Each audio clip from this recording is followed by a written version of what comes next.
السلام علیکم ورحمۃ اللہ وبرکاتہ. نحمده ونصلي على رسوله الكريم. اما بعد فاعوذ باللہ من الشیطان الرجیم. بسم اللہ الرحمن الرحیم. رب اشرح لي صدری ويسر لي امری واحلل عقدۃ من لسانی یفقهوا قولی. 40 نبوی کی ایک حدیث ہے، حدیث نمبر 21. عن ابی عمرو وقیل ابی عمرة سفیان بن عبد الله رضی اللہ عنہ قال قلت یا رسول اللہ قل لی فی الاسلام قولا لا اسأل عنہ احدا غیرک قال قل آمنت باللہ ثم استقم. رواہ مسلم.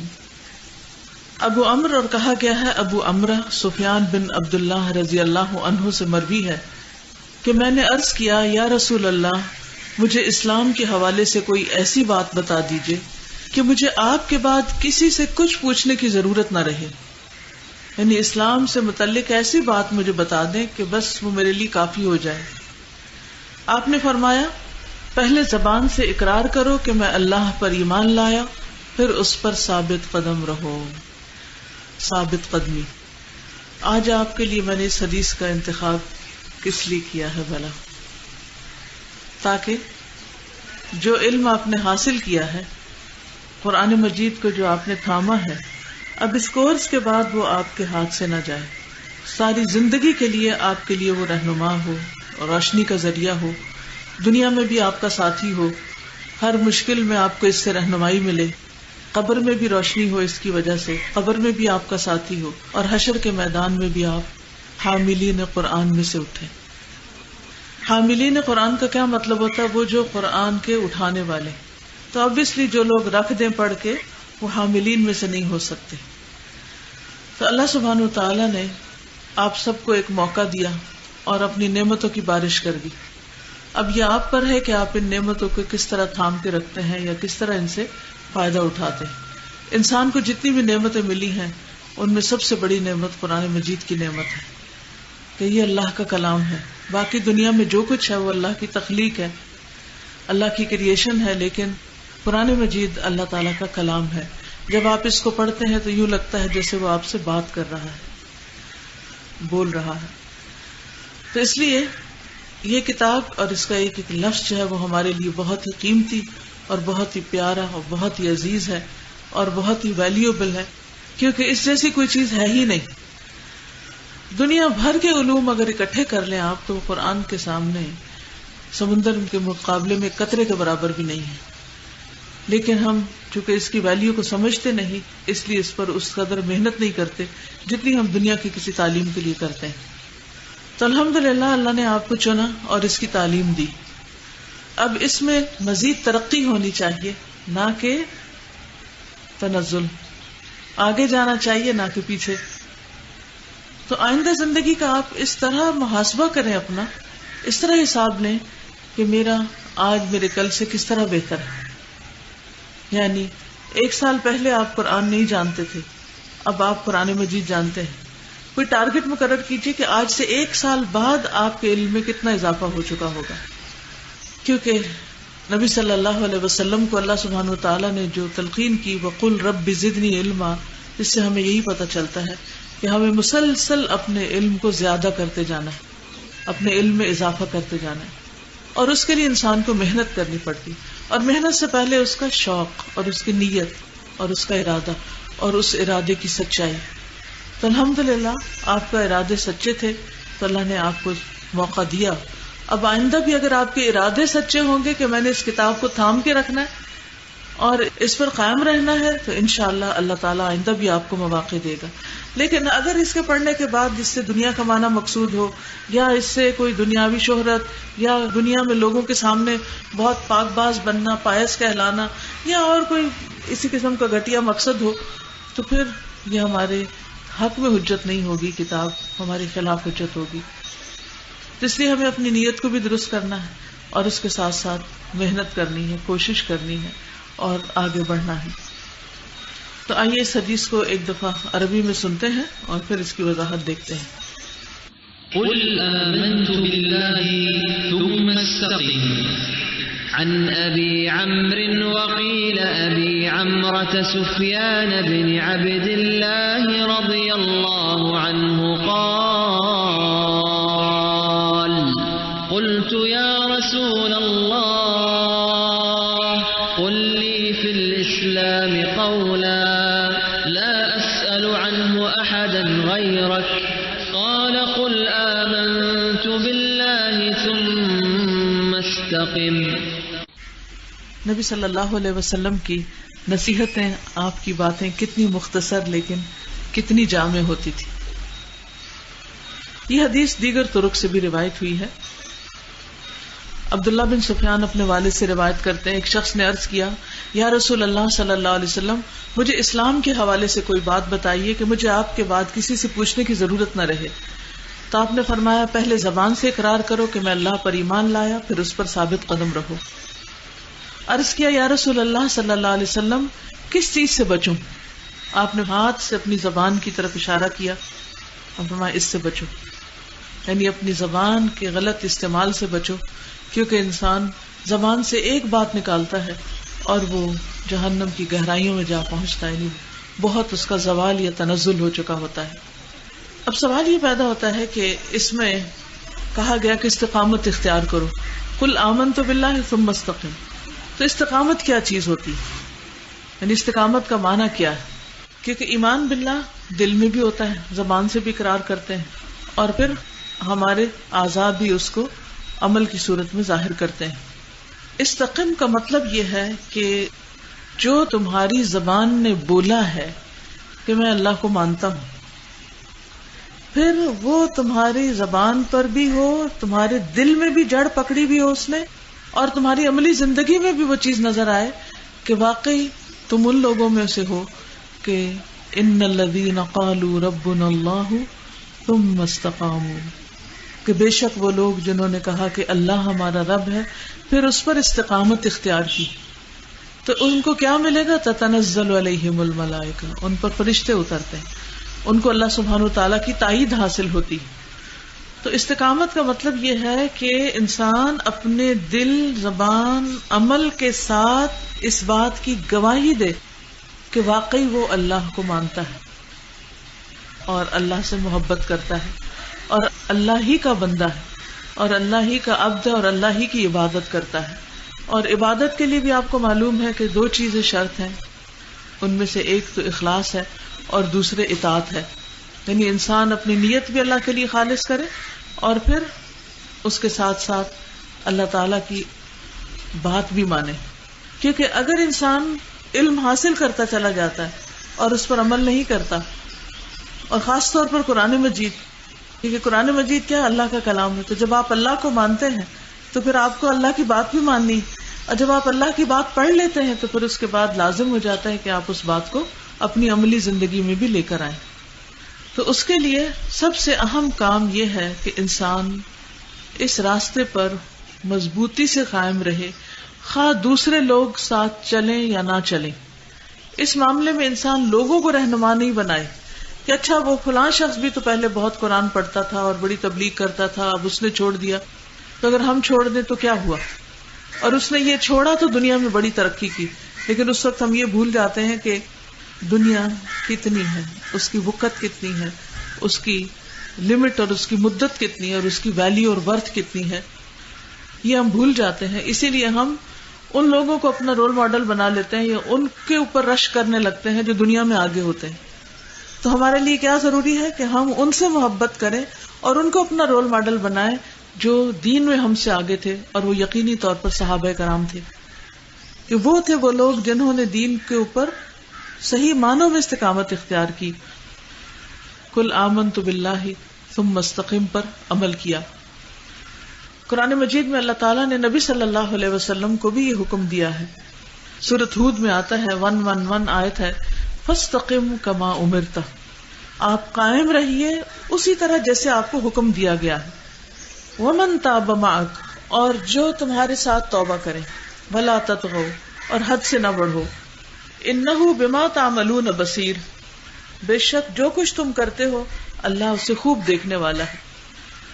تو اس سے یہ پتہ چلتا ہے کہ نبی صلی اللہ علیہ وسلم کو بھی اور آپ کے ساتھیوں کو بھی جس چیز کی تلقین کی گئی وہ کیا ہے؟ استقامت، قائم رہنا، اس سے نہ ہلنا، اس سے نہ ہٹنا. کس سے؟ قرآن سے، اللہ سبحانہ تعالی سے. یعنی اللہ تعالی پر ایمان لانے پر استقامت اختیار کرنی ہے نا. تو قرآن تو اللہ کی کتاب ہے، اللہ کی رسی ہے، جس کا ایک سرا اللہ تعالیٰ کے ہاتھ میں اور دوسرا سرا ہمارے ہاتھ میں. یعنی اس رسی کو چھوڑنا نہیں.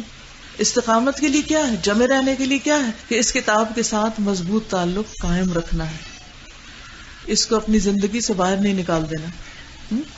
یعنی جو بھی طریقہ ممکن ہو اس کے ساتھ اس کتاب کو اپنی زندگی میں شامل رکھنا ہے، تب اس پر استقامت ہوگی. اور پھر یہ ہے کہ استقامت اختیار کرنے کے بعد اچھا اخلاق قابل قبول ہے. یعنی اگر کوئی شخص دین پر قائم نہیں اور صرف اچھے اخلاق سے دل بہلا رہا ہے اپنا اور دوسروں کا، تو یہ کافی نہ ہوگا. کیونکہ حضرت انس بن مالک سے روایت ہے کہ رسول اللہ صلی اللہ علیہ وسلم نے فرمایا کسی آدمی کا ایمان درست نہیں ہوتا، یعنی اللہ پر ایمان لا کے استقامت اختیار کرنی، تو ایمان درست نہیں ہوتا یہاں تک کہ اس کا دل درست نہ ہو، اور اس کا دل درست نہیں ہوتا جب تک کہ اس کی زبان درست نہ ہو. تو گویا زبان کی خرابی جو ہے وہ انسان کے ایمان میں بھی خلل پیدا کر دیتی. تو ایک پورا سرکل ہے.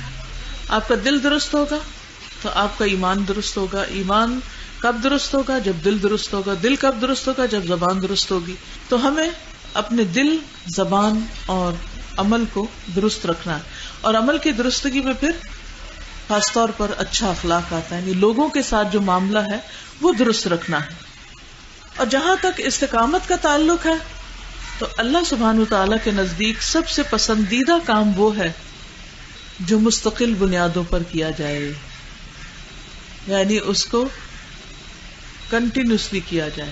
یہ نہیں کہ ایک دفعہ کیا پھر روک دیا، پھر چھوڑ دیا، پھر بھول گئے، پھر اس سے غافل ہو گئے، پھر کبھی جوش آیا پھر کر لیا. صرف رمضان میں نمازیں پڑھی، رمضان کے بعد چھوڑ دی، رمضان میں قرآن پڑھا، رمضان کے بعد قرآن سے تعلق ختم کر دیا. تو یہ نہیں ہونا چاہیے.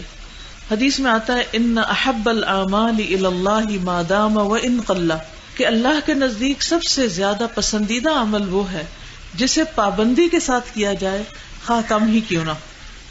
تو مثلاً اب قرآن مجید آج آپ کا مکمل ہوا، کل آپ کو اتنا لیسن تو یاد نہیں کرنا، لیکن آپ اس کے ترجمے کی دہرائی سورۃ الفاتحہ سے شروع کر دیں. اور پھر اس سے یہ ہے کہ جو پڑھیں اس پر غور بھی کرتے چلے گئے. کل تک آپ کے ٹیسٹ لے رہے تھے آپ کے ٹیچرز، اب اپنا ٹیسٹ آپ خود لینا شروع کر دیں اور اپنا جائزہ خود لیں کہ آپ کو کتنا ترجمہ آتا ہے، کتنا نہیں آتا، کتنے فیصد اس میں سے بات سمجھ آتی ہے اور کتنے فیصد کا آپ کو مطلب ہی نہیں آتا. کیونکہ قرآن مجید ایسی کتاب ہے کہ جو بار بار پڑھنے سے ہی دل میں راسخ ہوتی ہے. پھر اسی طرح یہ ہے کہ حدیث میں آتا ہے آپ کو دین میں سے سب سے زیادہ پسندیدہ وہی عمل تھا جس پر دوام ہو، یعنی کہ ایک سال کے لیے بہت پڑھ لیا اور پھر اس کے بعد پوری زندگی اس کو چھوڑ دیا. آل محمد صلی اللہ علیہ وسلم کا طریقہ بھی یہی تھا کہ جب کوئی عمل وہ کرتے تھے تو مستقل مزاجی سے کرتے تھے، یعنی ایک چیز شروع کر لیتے تو اس کی پابندی کرتے تھے. ہم میں اکثر لوگوں کا حال یہ ہوتا ہے جس دن کوئی لیکچر سنا اس دن جوش جذبہ آیا، وہ چیز اس دن کر لی، اگلے دن پھر سو گئے، پھر بھول گئے. نہیں، اپنے آپ کو نئی نئی اچھی اچھی سنتوں سے متعارف بھی کرانا ہے اور پھر ان کی پابندی بھی کرنی ہے. نبی صلی اللہ علیہ وسلم جس بات کو شروع کرتے تھے پھر اس کو پایا تکمیل تک پہنچاتے. کوئی نماز اگر شروع کرتے تو اس کو ہمیشہ پڑھتے تھے. اسی طرح جیسے ہم دیکھتے ہیں کہ عصر کی جو 2 رکعتیں ہیں ان کو آپ بہت پابندی کے ساتھ پڑھا کرتے تھے. اسی طرح باقی نمازوں کی سنتیں بھی. اچھا، ہم لوگ کیا کرتے ہیں، کبھی سنت پڑھ لیتے ہیں کبھی چھوڑ دیتے ہیں، اور یہ دلیل دیتے ہیں کہ سنت ہمیشہ تو نہیں پڑھنے کی چیز، کہ کبھی کسی مجبوری سے انسان چھوڑ دے. اس میں پھر دیکھنا چاہیے کہ نبی صلی اللہ علیہ وسلم کا طریقہ کیا تھا، کہ آپ اس کی کتنی پابندی کیا کرتے تھے. تو یہ پابندی قرآن مجید کے پڑھنے میں بھی ہونی چاہیے. یہ ہمارے نوافل اور سنتوں میں، یعنی نماز کے ساتھ کی جو سنتیں ہیں ان کے اندر بھی یہ پابندی ہونی چاہیے. اور پورے دین میں ایک طرح سے ہماری استقامت ہونی چاہیے، کیونکہ وَلَا تَمُوتُنَّ إِلَّا وَأَنْتُمْ مُسْلِمُونَ، کہ تمہیں موت نہ آئے مگر اس حال میں کہ تم مسلمان ہو، یعنی اللہ کی فرما برداری کے کام کر رہے ہو، اچھے اچھے کام کر رہے ہو. پھر اسی طرح ایک رسول اللہ صلی اللہ علیہ وسلم نے یہ فرمایا، تم میں سے جو شخص یہ چاہتا ہے کہ اسے جہنم کی آگ سے بچا لیا جائے اور وہ جنت میں داخل ہو جائے، اور یہی بڑی کامیابی ہے نا، تو اسے اس حال میں موت آنی چاہیے کہ وہ اللہ اور یوم آخرت پر ایمان رکھتا ہو اور لوگوں کو وہ دے جو خود لینا پسند کرتا ہو، یعنی جو چیز اس کی اپنی پسند کی، اور یہی اچھے اخلاق کی علامت ہے۔ اور اگر ہماری زندگی میں صرف اتنی یہ چھوٹی سی نصیحت ہے آپ کی، اگر یہ آ جائے تو ہمارے آس پاس کے سارے جھگڑے، فتنے، فساد سب کچھ ختم ہو جائے، اور یہ ایمان کی علامت ہے، کوئی معمولی بات نہیں ہے۔ تو اگر ہم لوگوں کا لحاظ ہی نہیں رکھتے، لوگوں کے ساتھ ادب سے پیش ہی نہیں آتے، لوگوں کا احترام نہیں کرتے، لوگوں کی تکلیف کا خیال نہیں کرتے، تو پھر ہمارا ایمان ادھورا ہے، اور اگر ایمان ادھورا ہے تو پھر نیکی کی طرف مزید آگے بڑھنے کی توفیق مشکل ہی ہوتی۔ پھر اسی طرح یہ ہے کہ استقامت اختیار کرنے کے لیے کچھ کام کرنے کی ضرورت ہے۔ سب سے پہلی بات تو یہ ہے کہ انسان صراط مستقیم کو پہچانے کہ صحیح ہے کیا، اور وہ ہمیں کہاں سے پتہ چلتا ہے؟ اللہ کی کتاب سے۔ پھر اس کے بعد یہ ہے کہ استقامت اختیار کرنے کی چیزوں میں سب سے پہلی چیز اللہ سبحانہ وتعالیٰ کی وحدانیت کو ماننا ہے، یعنی اس کے ساتھ شرک نہ کرنا، خواہ کسی کو جان سے مار دیا جائے لیکن وہ شرک نہ کرے۔ پھر اسی طرح اپنے لیے واضح کرائیٹیریا بنانا کہ صحیح راستہ پانے کے لیے رسول اللہ صلی اللہ علیہ وسلم کا طریقہ سب سے بہترین طریقہ ہے، اور اس میں ہم جب تک قرآن و سنت سے جڑے رہیں گے انشاءاللہ سیدھے راستے پر رہیں گے، اور جب سیدھا راستہ مل جائے گا اور اس پر چلنا شروع کر دیں گے تو انشاءاللہ استقامت بھی نصیب ہوگی۔ پھر استقامت کے لیے ضروری ہے علم حاصل کرتے رہنا، کیونکہ من سلک طریقا یلتمس فیہ علما سہل اللہ لہ طریقا الی الجنہ، جو ایسے راستے پر چلا کہ وہ علم تلاش کرتا ہے تو اللہ تعالیٰ اس کے لیے جنت کا راستہ آسان کر دیتے ہیں۔ تو پھر استقامت کے لیے کیا ضروری ہے کہ اللہ کے راستے پہ چلتے رہیں۔ اللہ کے راستے پر کیسے چلنا؟ علم حاصل کرتے رہنا۔ پھر اسی طرح جماعت سے جڑے رہنا، یعنی آج تک آپ کے جو ساتھی تھے جن کے ساتھ مل کر آپ نے قرآن پڑھا، یہ نہیں کہ کل ان کو بالکل ہی بھول جائیں، ایک دوسرے کی خبر گیری رکھیں، ایک دوسرے کے حال احوال معلوم کرتے رہیں، یعنی فرینڈز فار لائف ہونا چاہیے۔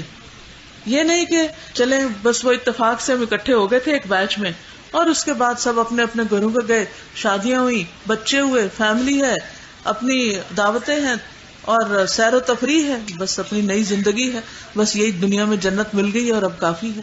نہیں، مومن آخرت کے لیے جیتا ہے، اور جب آخرت کے لیے جیتا ہے تو پھر اس کی کچھ پرائرٹیز ہوتی ہیں کہ جن کے ساتھ وہ اپنے مقصد کی تکمیل کرتا ہے، اور ان میں سے ایک یہ ہے کہ انسان ان راستوں پر چلتا رہتا ہے اور ان ساتھیوں کو ساتھ لے کے چلتا ہے کہ جو اس کے ایمان میں اضافے کا باعث بنتے ہیں۔ یعنی ایسے لوگوں کی دوستی نہایت ضروری ہے جو آپ کے ایمان کے ساتھی ہوں۔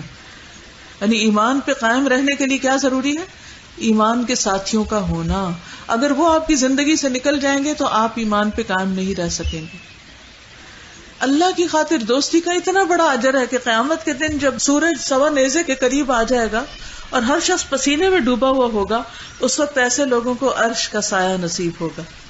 کس قدر خوبصورت بات اور کتنا خوبصورت مقام ہے۔ یعنی اس وقت بھی دنیا میں جب تپتی دھوپ میں ہم ہوتے ہیں تو دل چاہتا ہے کوئی چھوٹا سا بھی درخت ہو تو اس کے سائے میں رستے میں رک جائیں، یعنی پیدل چلنا پڑے کسی گلی میں اگر دوپہر کے وقت تو چھوٹا سا سایہ، حتیٰ کہ آپ دیکھیں گے کچھ لوگ دیواروں کے ساتھ لگ لگ کے چل رہے ہوتے ہیں کیونکہ دیوار کا سایہ ان پہ پڑ رہا ہوتا ہے۔ تو دنیا میں ایک چھوٹے سے سائے کی بھی ہم قدر کرتے ہیں، تو قیامت کے دن جب کہ سخت گرمی کا دن ہوگا اور پریشانی کا دن ہوگا، کیا آپ نہیں چاہیں گے کہ اس دن آپ کو کیا نہ ملے؟ عرش کا سایہ۔ عرش کا سایہ، ایک ٹینٹ کا سایہ بھی اچھا لگتا ہے دھوپ میں، تو عرش کا سایہ تو کتنا ٹھنڈا ہوگا، کتنا پیارا ہوگا۔ اور وہ کیسے ملتا ہے؟ اللہ کی خاطر دوستی اور محبت سے۔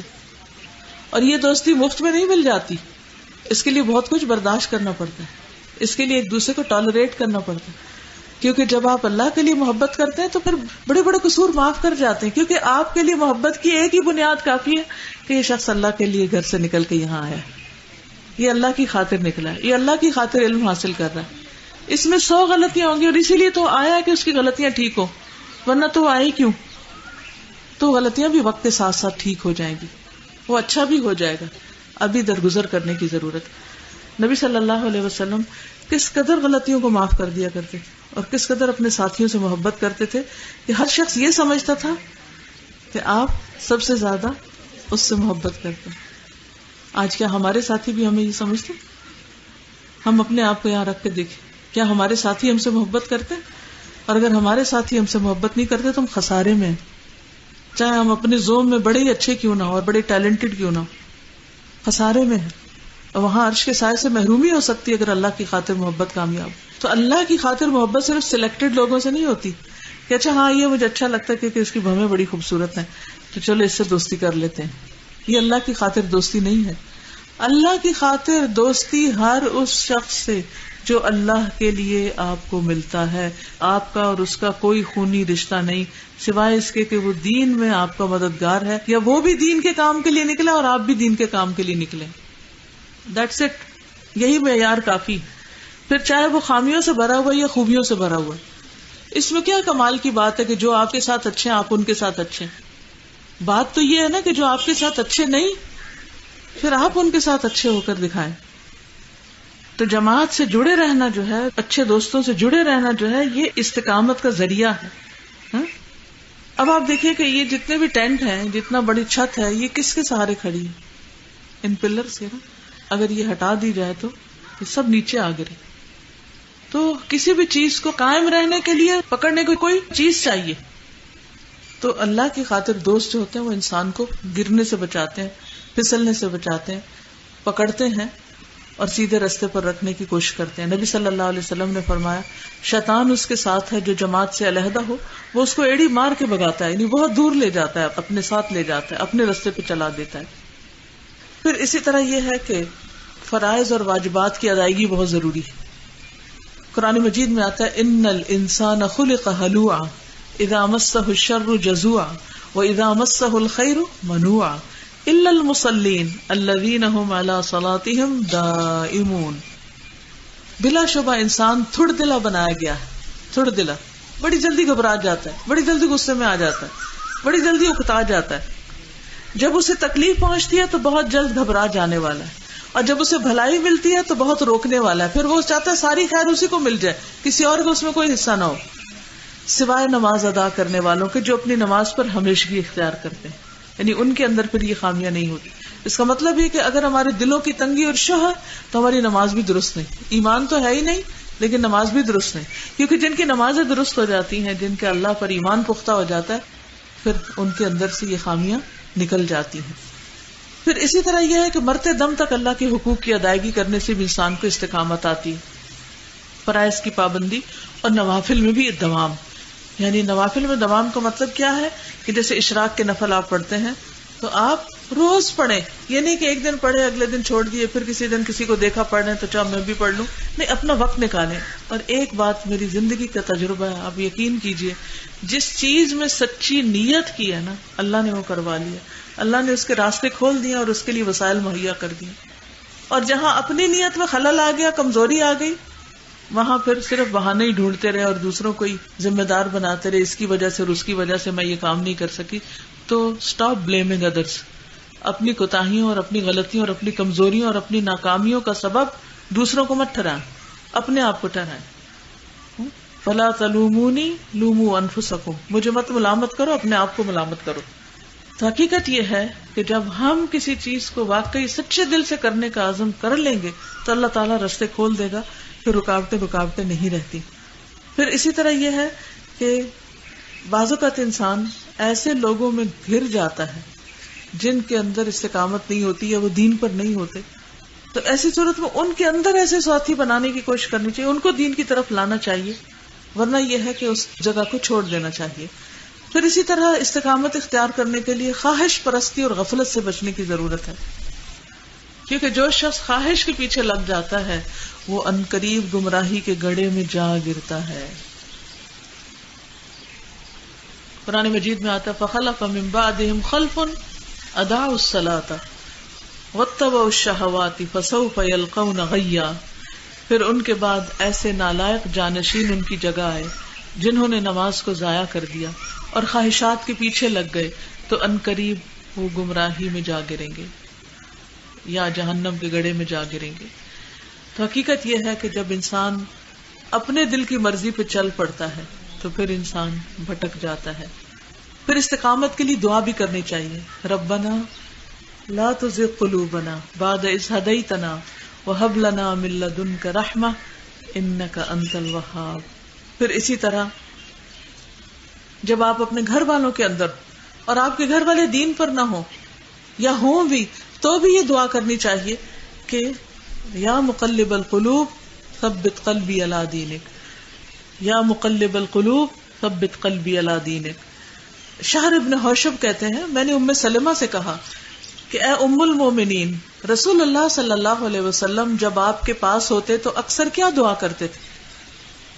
آپ بتائیے کہ گھر میں کیا دعا مانگتے تھے؟ تو انہوں نے کہا نبی صلی اللہ علیہ وسلم کی اکثر دعا یہ ہوتی تھی، یا مقلب القلوب ثبت قلبی علی دینک، اے دلوں کے الٹ پلٹ کرنے والے تو میرے دل کو دین پر جما دے، کیونکہ دل تو اللہ کے ہاتھ میں ہے نا، اللہ تعالیٰ جمائے گا تو ہم جمیں گے، تو اس لیے اللہ تعالیٰ سے استقامت کی دعا کرتے رہنا چاہیے۔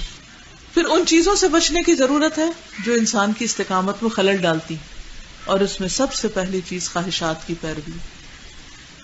وَمَنْ أَضَلُّ مِمَّنِ اتَّبَعَ هَوَاهُ بِغَيْرِ هُدًى مِّنَ اللَّهِ، اس سے زیادہ گمراہ کون ہو سکتا ہے جو اللہ کی ہدایت چھوڑ کر، قرآن چھوڑ کر، دین کی بات چھوڑ کر محض اپنی خواہش کے پیچھے لگا ہوا، یعنی کیا پہننا ہے، کیا کھانا ہے، کیا اوڑھنا ہے، کہاں جانا ہے، کس کو بلانا ہے، سارا وقت صرف دنیا کا تانا بانا بنتا رہے، اور جو اس کے دل میں خواہشات ہیں ان کو پورا کرتا ہے۔ دل میں کسی خاص کپڑے پہننے کی خواہش آ گئی ہے تو اس کے پیچھے چل پڑے، دل میں کسی خاص کھانے کی خواہش آ گئی ہے تو اس کے پیچھے چل پڑے۔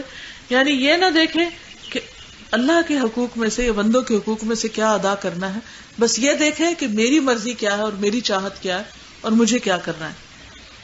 تو اس کے بارے میں آتا ہے کہ اس سے زیادہ گمراہ کون ہو سکتا ہے جو اللہ کی ہدایت کو چھوڑ کر اپنی خواہش کے پیچھے لگا ہوا ہو۔ ایک اور جگہ پر آتا ہے وَلَا تَتَّبِعِ الْهَوَىٰ فَيُضِلَّكَ عَن سَبِيلِ اللَّهِ، وَلَا تَتَّبِعِ الْهَوَىٰ فَيُضِلَّكَ عَن سَبِيلِ اللَّهِ، خواہشات نفس کی پیروی نہ کرنا، یہ تمہیں اللہ کے راستے سے ہٹا دیں گی۔ بعض اوقات آپ دیکھیے کہ یہ خواہش شادی کی ہو سکتی ہے، بعض اوقات شادی ہو گئی ہے تو بچے کی ہو سکتی کہ بچے ہوں میرے، اگر بیٹی ہو گئی ہے تو خواہش ہو سکتی کہ بیٹا ہو میرا، پھر یہ کہ یہ جاب ہو، وہ جاب ہو، یہ اسٹیٹس ہو، وہ اسٹیٹس، یہ ساری خواہشات ہیں نا زندگی کی۔ تو ان کے پیچھے نہیں لگ جانا، قرآن کو چھوڑ کر اور قرآن کو بھول کر۔ ٹھیک ہے شادی کا ایک وقت ہو جائے گی، بچے پیدا ہونے کا ایک وقت ہوگا، وہ بھی ہو جائیں گے، اور جو اللہ کسی کو دے، کیونکہ ہر ایک کو اس نے بیٹیاں نہیں دینی اور ہر ایک کو بیٹے نہیں دینے، یہ اس کی اپنی تقسیم ہے، اپنی حکمت پر مبنی ہے۔ تو اس لیے خواہشات نفس کی پیروی سے بچنا ہے، پھر دنیا کی محبت سے بچنا ہے، کیونکہ دنیا کی محبت جو ہے وہ انسان کو حق کے راستے سے ہٹا دیتی ہے۔ ابو درداء سے مروی ہے کہ ہمارے پاس رسول اللہ صلی اللہ علیہ وسلم تشریف لائے اور ہم تنگ دستی کا ذکر کر رہے تھے کہ ہمارے پاس کچھ نہیں ہے، کھانے کو نہیں، پہننے کو نہیں، کچھ نہیں، اور اس سے خوف بھی کر رہے تھے کہ ہمارا کیا بنے گا۔ رسول اللہ صلی اللہ علیہ وسلم نے فرمایا کیا تم فقر سے ڈر رہے ہو، محتاجی سے ڈرتے ہو؟ اس ذات کی قسم جس کے ہاتھ میں میری جان ہے، تمہارے اوپر دنیا یقیناً برسا دی جائے گی، یہاں تک کہ تم میں سے کسی ایک کے دل کو کوئی چیز ٹیڑھا نہ کر دے گی مگر دنیا کی مزید طلب۔ تم ڈر رہے ہو کہ تم نے اپنے گھر بار مکہ میں چھوڑ دی اور مدینہ میں آ گئے ہو اور تمہارے پاس سب کچھ نہیں اور آئندہ کیا بنے گا تمہارا، تمہاری اولادوں کا؟ نہیں، مجھے اس کا ڈر نہیں ہے، مجھے ڈر ہے کہ تم پر دنیا برسا دی جائے گی اور پھر تم اس کی وجہ سے اس کے پیچھے جب لگ جاؤ گے تو تمہارے دل ٹیڑھے ہو جائیں گے۔ پھر اسی طرح اپنی مرضی کی زندگی گزارنے کی خواہش، یعنی ایک آئیڈیل لائف گزارنے کی خواہش، یہ انسان کو دین سے دور کر دیتی کہ میرا گھر ایسا ہونا چاہیے، میری گاڑی ایسی ہونی چاہیے، میرے بچے ایسے ہونے چاہیے، فٹنس کا یہ ہونا چاہیے، یعنی ایک دنیاوی اعتبار سے دنیا کے سٹینڈرڈز کے مطابق جو ہم نے ایک کرائیٹیریا مقرر کر رکھا ہے کامیاب زندگی کا، اس کو سامنے رکھ کے اس کے لیے بس بھاگ دوڑ کرتے رہنا، تو اس سے بھی انسان حق کے راستے سے دور ہو جاتا ہے۔ رسول اللہ صلی اللہ علیہ وسلم نے فرمایا مجھے تمہارے متعلق گمراہ کن خواہشات سے سب سے زیادہ اندیشہ ہے جن کا تعلق پیٹ اور شرمگاہ سے ہوتا ہے، اور اپنی مرضی پر چلنے کی گمراہی کا بھی اندیشہ ہے کہ تم دین کو چھوڑ کے اپنی مرضیاں کرنے لگو گے۔ پھر بری دوستی اور برا ماحول، وہ انسان کو حق کے راستے سے ہٹاتی۔ پھر اللہ کے نافرمانوں کی بات ماننا، ان کے جیسا طرز زندگی اختیار کرنا۔ اب دیکھیے کہ جیسے اللہ کے نافرمان کون ہوتے ہیں؟ جو اللہ کا حکم نہ مانے۔ اللہ کا حکم کیا ہے کہ ایک مسلمان عورت کیسا لباس پہنے؟ کوئی بتائے گا آپ نے کیسا لباس پہنے ایک مسلمان عورت؟ جو چست نہ ہو، ٹائٹ نہ ہو، بہت سی تھرو نہ ہو۔ کیا ہم اپنا لباس بناتے ہوئے اس بات کا خیال رکھتے ہیں؟ چاہے گاؤن پہن رہے ہوں، چاہے شرٹس بنا رہے ہوں، چاہے شلوار بنا رہے ہیں۔ شلوار تو بیکورڈ لوگ پہنتے ہیں، مردوں والا لباس زیادہ بہتر ہے، پاجامہ ان کی طرح ہی پہننا چاہیے۔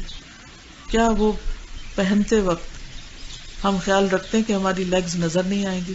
یا قمیضوں کے چاک جب کھولتے ہیں تو کیا سوچتے ہیں کہ یہ پسلیاں ہماری نظر نہ آئیں گی؟ اس عورت کے بارے میں کیا حکم ہے کہ جو لباس پہن کر بھی ننگی رہے تو جنت میں داخل نہ ہو سکے؟ وہ کسی اور کی بات نہیں، وہ اپنے اوپر لا کر دیکھیں، اور جب کپڑے پہنے تو آئینے میں یہ نہ دیکھیں کہ ہم لوگوں کے معیار کے مطابق کتنے پورے اتر رہے ہیں، یہ دیکھیں کہ اللہ کے نظر میں کیسے لگ رہے ہیں اس وقت۔ اور اگر اللہ تعالیٰ ہماری طرف دیکھ ہی نہیں رہا، وہ ناراض ہے ہم سے، تو ساری دنیا بھی راضی ہو جائے تو ہمیں کچھ نہیں ملے گا، کچھ نہیں پائیں گے۔ پھر اسی طرح اللہ کی نافرمانی اور خصوصاً کبیرہ گناہوں سے بچنا ہے، بے حیائی کے کاموں سے بچنا ہے، زنا، شراب، کیونکہ زنا کے وقت کوئی شخص مومن نہیں ہوتا، شراب پیتے وقت کوئی شخص مومن نہیں ہوتا، چوری کرتے وقت کوئی شخص مومن نہیں ہوتا۔ پھر اسی طرح منافقت، دوہرے معیار، دل میں کچھ، زبان پہ کچھ، اندر کچھ، باہر کچھ، کہیں کچھ کہیں کچھ۔ دین کی مجلس میں حاضر ہوئے تو اپنے آپ کو خوب ڈھک لیا، اور جب وہاں سے نکلے کسی دنیا کی محفل میں گئے تو ویسے بن گئے۔ تو یہ ڈبل سٹینڈرڈز ہیں، یہ دو رخی پالیسی ہے۔ جبیر بن نفیر کہتے ہیں کہ میں ہمس میں ابو درداء کے پاس گیا اور وہ اپنی مسجد میں کھڑے نماز پڑھ رہے تھے۔ جب وہ تشہد میں بیٹھے تو نفاق سے اللہ کی پناہ مانگنے لگے۔ جب انہوں نے سلام پھیرا تو میں نے ان سے کہا، ابو درداء، یہ صحابی ہے نا، اللہ آپ کو معاف فرمائے، آپ کا نفاق سے کیا تعلق؟ آپ تو مومن انسان ہیں، سچے انسان ہیں، آپ کا اور نفاق کا کیا جوڑ؟ انہوں نے 3 دفعہ کہا، یا اللہ معاف کر دینا، یا اللہ معاف کر دینا، یا اللہ معاف کر دینا۔ فرمایا، اللہ کی قسم، ایک آدمی ایک ہی گھڑی میں فتنے میں ڈال دیا جاتا ہے اور وہ اپنے دین سے پھیر دیا جاتا ہے، تو یا اللہ ہم پر وہ وقت نہ لانا، وہ گھڑی نہ لانا کہ ہم دین سے پھر جائیں۔ پھر یہ یاد رکھیے کہ جب کوئی شخص استقامت اختیار کرتا ہے تو اس کا فائدہ کیا ملتا ہے اس کو؟ آپ میں سے کوئی بتائے گا؟ پہلی چیز، ہاں، دنیا کا خوف نکل جاتا ہے۔ ٹھیک ہے، فرشتے اس کے مددگار بن جاتے ہیں، اللہ تعالیٰ فرشتوں سے مدد دیتا ہے۔ ان الذین قالوا ربنا اللہ ثم استقاموا تتنزل علیہم الملائکۃ الا تخافوا ولا تحزنوا۔ اس کی زندگی سے خوف اور غم نکل جاتا ہے۔ اچھا، تو فرشتے کیسے ساتھ ہوتے ہیں؟ نبی صلی اللہ علیہ وسلم نے فرمایا، بے شک بعض لوگ مسجد نشین ہوتے ہیں کہ فرشتے ان کے ہم نشین ہوتے ہیں، اگر وہ غائب ہو جائے تو وہ انہیں تلاش کرتے ہیں، اگر وہ بیمار ہو جائیں تو ان کی تیمارداری کرتے ہیں، اگر انہیں کوئی ضرورت ہو تو ان کی مدد کرتے ہیں، یعنی وہ ان کے ساتھ مددگار بن جاتے ہیں، ان کو تنہا نہیں چھوڑتے۔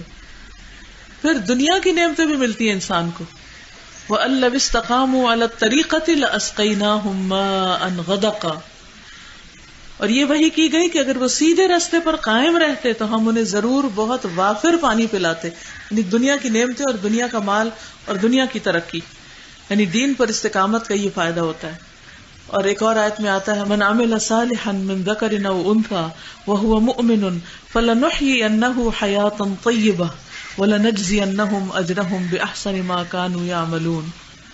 جو شخص بھی نیک عمل کرے، خواہ مرد ہو یا عورت، بشرطے کہ وہ مومن ہو، تو ہم اسے پاکیزہ زندگی بسر کرائیں گے، یعنی دنیا میں بھی اس کو اچھی زندگی ملے گی اور آخرت میں ان کے بہترین اعمال کے مطابق انہیں ان کا اجر ملے گا۔ یعنی دنیا میں بھی انسان بہت سے گناہوں سے بچے گا اور بہت سی نعمتوں کو پالے گا۔ بس صرف یہ کہ کسی بھی حال میں دین کو نہیں چھوڑنا. پھر اسی طرح اس استقامت کا فائدہ قبر میں بھی ہے. کیا؟ قبر کے سوالوں کے جواب آئیں گے. یثبت اللہ الذین آمنوا بالقول الثابت فی الحیات الدنیا وفی الآخرہ. اللہ ثابت بات کے ذریعے دنیا کی زندگی میں بھی اور آخرت میں یعنی قبر میں بھی انسان کو استقامت دے گا. جب فرشتے پوچھیں گے تو وہ گھبرائے گا نہیں، ان سوالوں کے جواب آسانی سے دے سکے گا. پھر ہم دیکھتے ہیں کہ دنیا میں ایمان پر استقامت اختیار کرنے والوں کی کچھ مثالیں ہیں، جن میں سب سے بڑی مثال حضرت ابراہیم علیہ السلام کی ہے کہ ان کو آگ میں پھینکا گیا، تب بھی انہوں نے کلمہ توحید نہیں چھوڑا اور کیا کہا؟ حسبنا اللہ و نعم الوکیل. خواتین میں سے کوئی مثال دیں.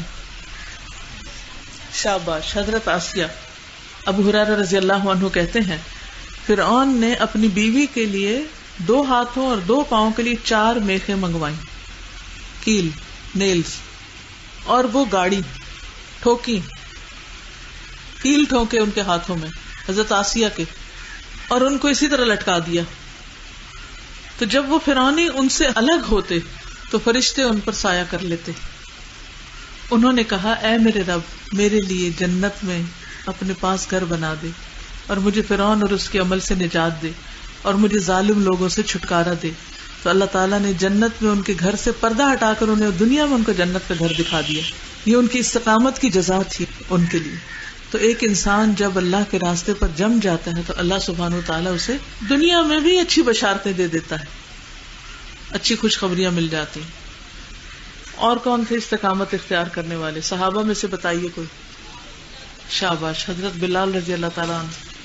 انہیں لوہے کی زرہ پہنائی جاتی، انہیں دھوپ میں لٹایا جاتا، ان کے اوپر آج کل دھوپ ہے نا اور گرمی، تو آپ سوچئے کہ تپتی ہوئی ریت لے کے اوپر رکھ دے یا گرم پتھر کو سینے پہ رکھ دے تو انسان کا حال کیا ہوگا. لیکن اس کے باوجود وہ عہد کرتے. پھر اسی طرح ایک قوم کی استقامت کی داستان قرآن مجید میں ملتی. کون ہے وہ؟ شاباش، اصحاب الاخدود.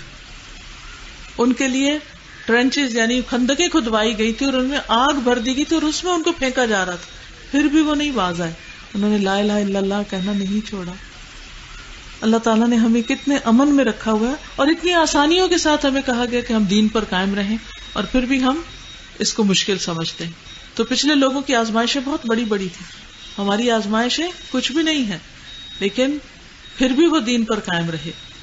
اور جو شخص استقامت اختیار نہیں کرتا پھر اس کا انجام کیا ہوتا ہے، یہ بھی تو دیکھ لینا چاہیے نا کہ کرنے کا فائدہ کیا ہے اور کس کس نے کیا اور کیسے کیسے استقامت کی، اور جنہوں نے نہیں کیا پھر ان کا حال کیا ہوا.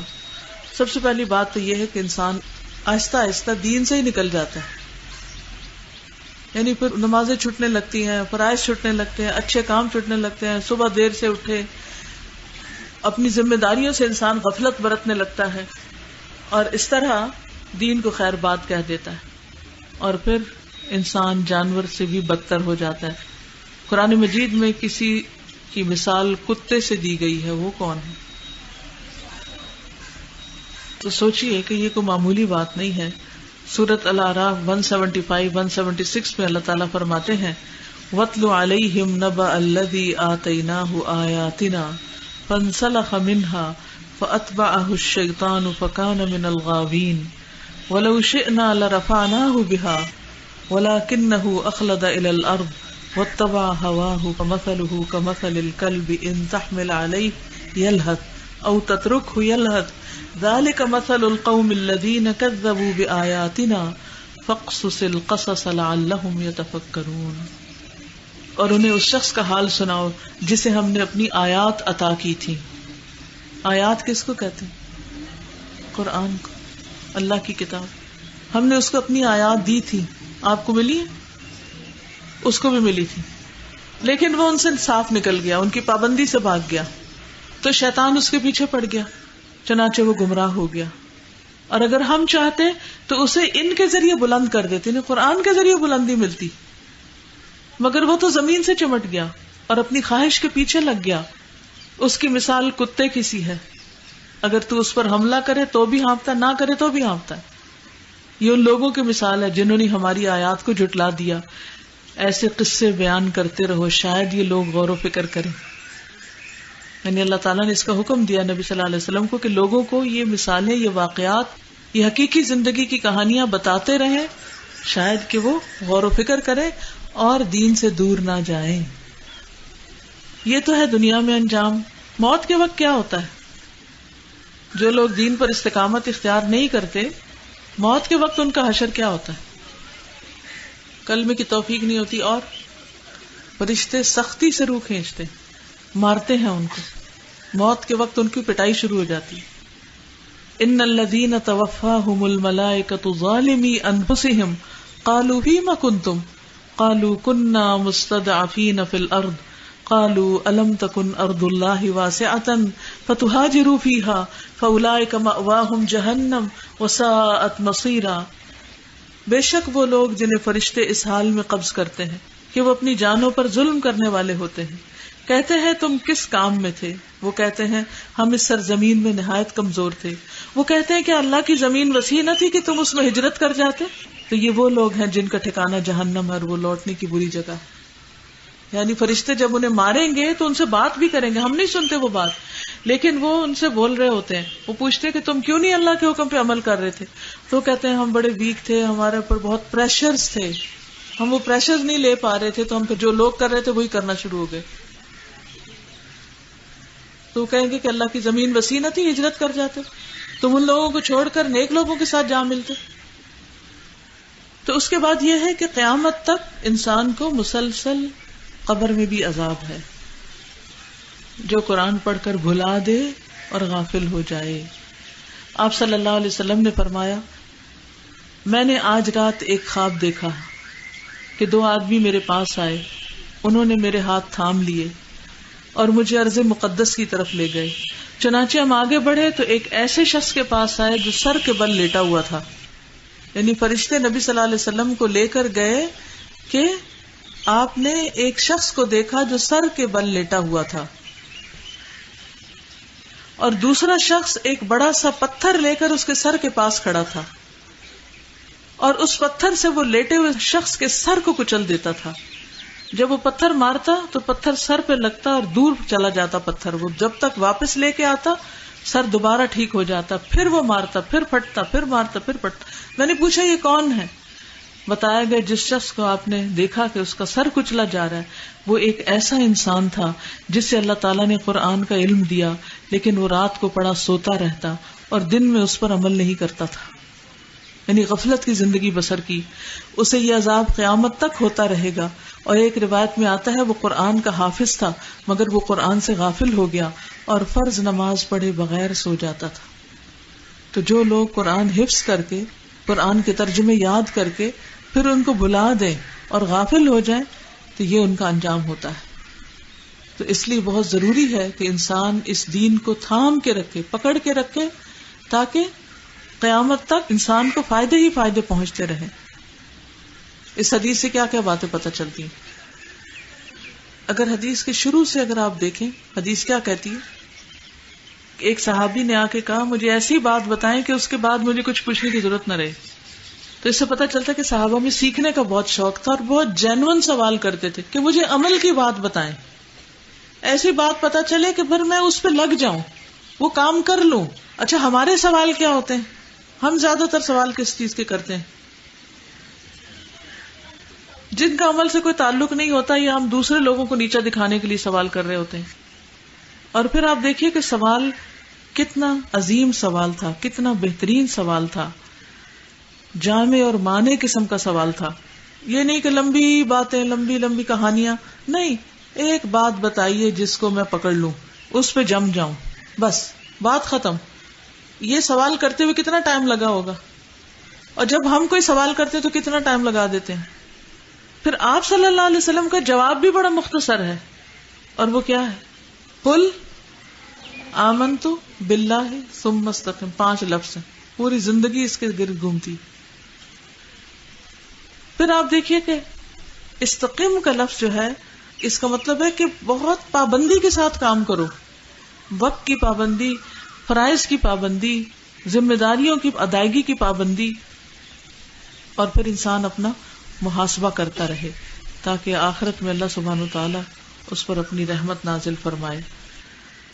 ایک دفعہ حدیث دوبارہ سن لیجئے. قل آمنت بالله ثم استقم عن أبي عمرو وقيل أبي عمرة سفيان بن عبد الله رضي الله عنه قال قلت يا رسول الله قل لي في الإسلام قولا لا أسأل عنه أحدا غيرك قال قل آمنت بالله ثم استقم. تو اللہ تعالیٰ سے دعا کرتی ہوں کہ اللہ تعالیٰ ہمیں دین پر مرتے دم تک استقامت عطا فرمائے، اور یہ قرآن ہمارے سینوں کی بہار اور ہمارے دلوں کے لیے روشنی اور ہمارے ایمان میں اضافے کا ذریعہ ہو، اور ہم ہر حال میں اس کی خدمت کرتے رہیں، اور قیامت کے دن اللہ تعالیٰ ہمیں حاملین قرآن میں سے اٹھائے اور ہماری دنیا اور آخرت کی ساری پریشانیاں دور فرمائے. اور جن جن لوگوں کو جو بھی کسی آزمائش میں سے گزرنا پڑ رہا ہے، کوئی دکھ ہے، تکلیف ہے، اللہ تعالیٰ ان کی ساری تکلیفوں کو دور فرمائے. جتنی بہنیں یہاں آئی ہیں ان کا آنا قبول ہو، اور اللہ تعالیٰ ہم سب کو اپنے مقرب بندوں میں شامل کر لے. اس کے ساتھ ہی آپ سے اجازت چاہتی ہوں. وآخر دعوانا ان الحمد للہ رب العالمین. سبحانک اللہم وبحمدک اشہد ان لا الہ الا انت استغفرک واتوب الیک. السلام علیکم ورحمۃ اللہ وبرکاتہ.